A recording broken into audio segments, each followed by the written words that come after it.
The 360-degree propeller guard helps ensure worry-free flight, especially when flying for the first time or in narrow or complex spaces. How to attach the 360-degree propeller guard. Place the two pieces on a flat surface. The raised ends protect the front propellers.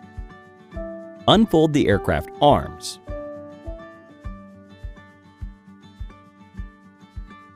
Tilt the aircraft and insert the front landing gear into the front end of the propeller guard.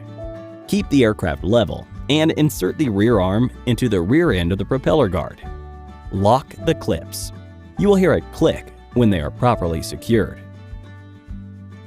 Follow the same instructions to attach the other side of the 360-degree propeller guard. Detaching the 360-degree propeller guard. Unlock the clips on each arm. First, take the rear arms out. Then tilt the aircraft and remove the front arms.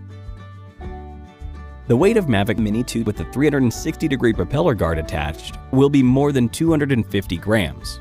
Please always check your local laws and regulations carefully before flying.